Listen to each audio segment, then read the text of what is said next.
Hello दोस्तों, आपका स्वागत है आपके अपने YouTube channel easy study hub में। अभी हम लोग देखेंगे प्री बीएड 2024 का शिक्षण अभिरुचि। इससे पहले हिंदी, इंग्लिश, मैथ्स और जो आपका जीके का था उसको पहले वीडियो में डाल चुका हूँ। अब ये लास्ट पोर्शन है किसका, शिक्षण अभिरुचि। तो पहला क्वेश्चन है, शिक्षा मनोविज्ञान शिक्षक मदद करता है स्वयं को समझने में, बच्चे को समझने में, समाज को समझने में, संपूर्ण शैक्षिक प्रक्रिया में। तो इसका सही आंसर क्या होगा, संपूर्ण शैक्षिक प्रक्रिया में।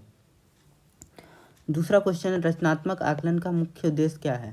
विद्यार्थियों को अंतिम ग्रेड्स प्रदान करना, इकाई के अंत में विद्यार्थियों के अधिगम को मापना, विद्यार्थी अधिगम को सुधारने में सतत पृष्ठपोषण करना, या मानकीकृत मानकों के संदर्भ में विद्यार्थियों का निष्पादन करना। तो इसका सही आंसर क्या होगा, सी नंबर, पृष्ठपोषण करना। अगला क्वेश्चन देखते हैं, कला समाकेत अधिगम के संबंध में निम्नलिखित कथनों में से कौन सा सही नहीं है। तो देखिए, इसमें जो सही नहीं है वो कौन सा है, ऑप्शन नंबर बी, कि कला समेकित अधिगम और कक्षा शिक्षा अलग अलग अवधारणा है। अगला क्वेश्चन है, कौन सी रणनीति विषय वस्तु को भागों में विभाजित करने, समूहों को विभिन्न भागों पर विशेषज्ञ बनने में शामिल करती है। तो इसमें 4 ऑप्शन थे, जिसमें सही आंसर कौन सा होगा, जिक्सा तकनीक। ठीक, अब उसके बाद आते हैं, संयोगात्मक अधिगम का विचार समीपस्थ विकास क्षेत्र के प्रत्यय के आधार पर विकसित हुआ है, जिसका प्रतिपादन किसने किया था। तो जीन पियाजे, बी.एफ. स्किनर, या लेव वायोस्की, या नोम चोम्स्की। तो कौन क्या है, लेव वायोस्की। ठीक, इसके बाद आते हैं हम लोग अगले क्वेश्चन में। रमेश एक ऐसे शिक्षक हैं जिन्होंने शिक्षा शास्त्र पर की गहरी समझ है। वह अपनी शिक्षण विधियों में फील्ड ट्रिप का प्रयोग करते हैं। शिक्षण अधिगम में फील्ड ट्रिप का मुख्य शैक्षिक लाभ क्या है। तो फील्ड ट्रिप का मतलब क्या होता है, उन्हें उन चीज़ों को प्रत्यक्ष अध्ययन अनुभव प्रदान करना जो कि कक्षा कक्ष में नहीं लाया जा सकता है। ठीक, अब आते हैं अगले क्वेश्चन में। किस प्रकार के समूह संगठन में विभिन्न दृष्टिकोण और सहकर्मी समर्थन माध्यम से सीखने को बढ़ावा देते हैं और सबसे अधिक संभावना होती है। ठीक, कौन सा होगा, विषम समूह गठन। अब अगला क्वेश्चन आते हैं, निम्नलिखित में से कौन सा कथन कला के रूप में शिक्षण की सर्वश्रेष्ठ मूल भावना को व्यक्त करता है।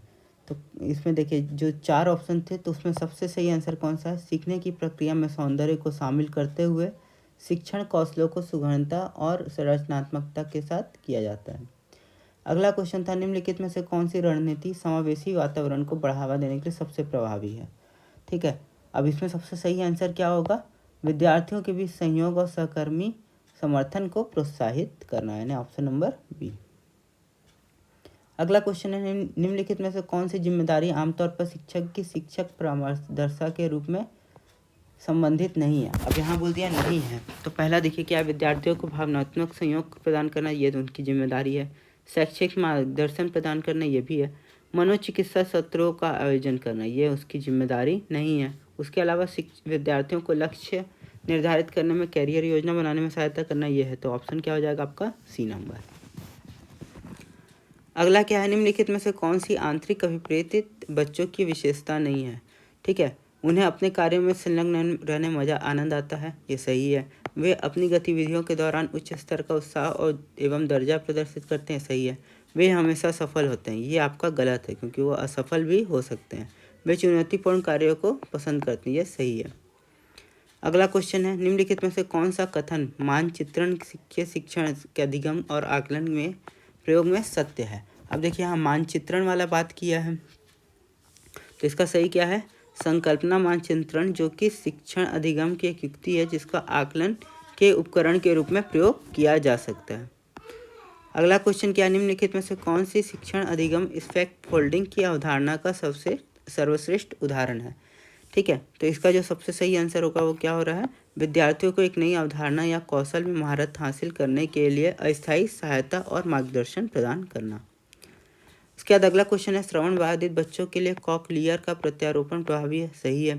कॉकलियर इम्प्लांट ध्वनि को बढ़ाकर उपयोगकर्ता के लिए अधिक तेज कर देते हैं, ये भी सही है। तो इसमें कौन सा आंसर सही हो जाएगा, ए। कथन ए और आर सही है, और कथन जो कारण जो है आर, वो कथन ए का सही स्पष्टीकरण करता है। अगला क्वेश्चन है, निम्नलिखित में से कौन सा कथन विभिन्न गति से सीखने वाले विद्यार्थियों के अधिगम के सुगम बनाने के लिए उचित नहीं है।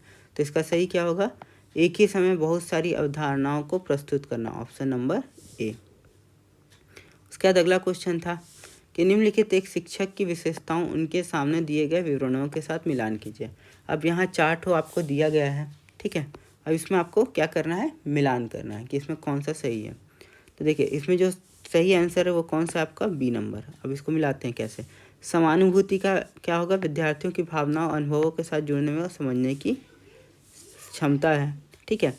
संप्रेषण कौशल क्या है, विचारों अनुदेशों और पृष्ठपोषण की एवं संचित अभिव्यक्ति है। उसके बाद क्या हो रहा है, उसके बाद कौन सा थर्ड, कक्षा कक्ष प्रबंधन क्या है, अनुशासन एवं सकारात्मक अधिगम वातावरण निर्माण को बनाए रखने में कौशल है।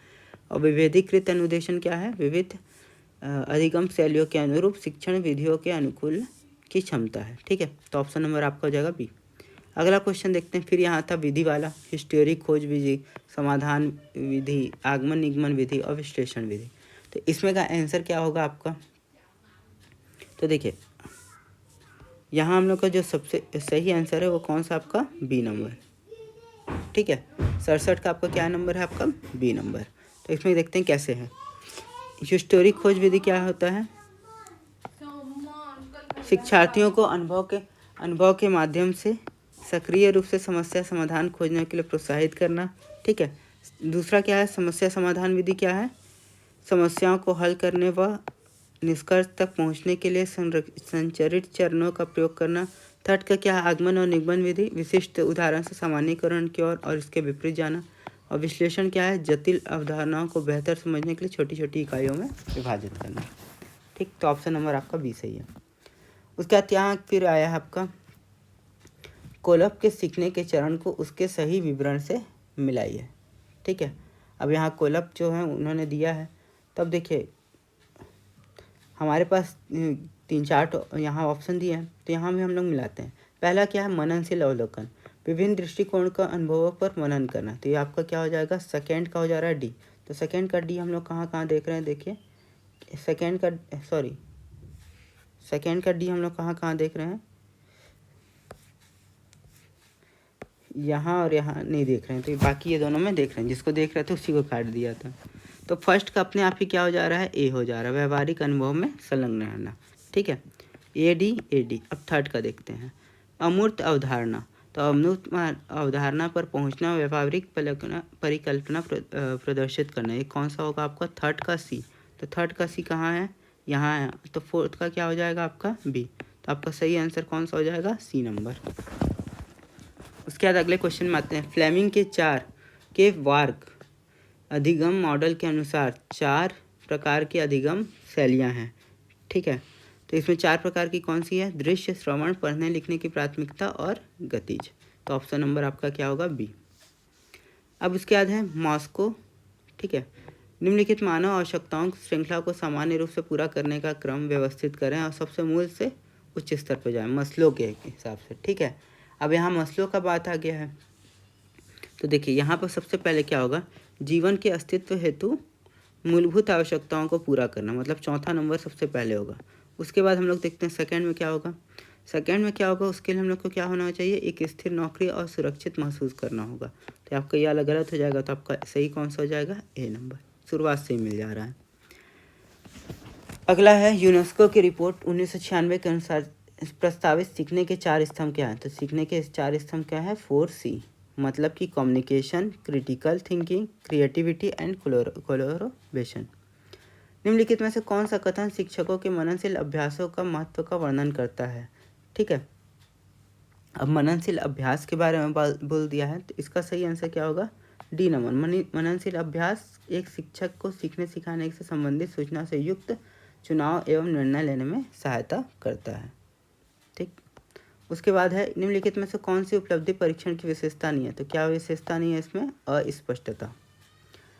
निम्नलिखित में से कौन सी गतिविधि अनुभवजन्य अधिगम का सर्वोच्च उदाहरण है। अनुभव किसमें होगा, जब व्यवहारिक कार्यशाला में प्रतिभाग करना होगा। उसके बाद अगला क्वेश्चन था, रचनावादी उपागम में विद्यार्थियों की सामाजिक और सांस्कृतिक पृष्ठभूमि उनके विचारों पर महत्वपूर्ण प्रभाव डालती है, सही है। रचनावाद इस बात पर जोर देता है कि ज्ञान शिक्षार्थियों द्वारा अंतर्क्रिया, प्रत्यक्षीकरण एवं अनुभवों के माध्यम से सक्रिय रूप से निर्मित होता है, न कि केवल शिक्षकों द्वारा सौंपा जाता है। मतलब कि ये दोनों ही सही हैं। तो आपका सही आंसर क्या होगा, ए नंबर। दोनों सही और कारण जो है कथन की व्याख्या कर रहे हैं। अगला क्वेश्चन है, एक अच्छे शिक्षक को मुक्त होना चाहिए, तो क्या चीज़ से मुक्त होना चाहिए? अकादमिक जड़ता से। तो ऑप्शन नंबर कौन सा हो जाएगा? सी। ठीक। यदि एक बच्चे की मानसिक आयु 12 है, वास्तविक आयु 10 वर्ष है, तो उसका IQ क्या होगा? तो उसका IQ कितना होगा? 120। NEP 2020 के अनुसार स्कूली शिक्षा पाठ्यक्रम को निम्नलिखित इस शैक्षणिक स्तरों में विभाजित किया जा सकता है। तो इसमें क्या होगा? सबसे पहले आएगा आधारभूत स्तर, फिर आएगा आपका प्रीपैटरी स्तर, उसके बाद आएगा आपका मिडिल स्तर, उसके बाद आएगा माध्यमिक स्तर। तो कौन सा होगा आपका? ए नंबर। निम्नलिखित में से कौन सा विद्यालय स्तर पर शिक्षण हेतु सूत्र नहीं है? तो कौन सा सूत्र नहीं है? अमूर्त से मूर्त का। ठीक है, बाकी तीनों हैं। और आपका लास्ट है, कक्षा में अनुशासन बनाए रखने के लिए शिक्षक की क्या भूमिका होगी? तो शिक्षकों को क्या करना होगा? छोटे छोटे दुर्व्यवहारों को अनदेखा करना होगा, मतलब ऑप्शन नंबर सी। तो इसी के साथ इसके भी 30 क्वेश्चन हो गए। तो टोटल अभी तक इसके 100 क्वेश्चन में हो गए, जिसमें से आपके कितने सही हो रहे हैं, मतलब आपके पूरा पेपर में से, आप लोग उसको ज़रूर कमेंट में बताइएगा। Thank you.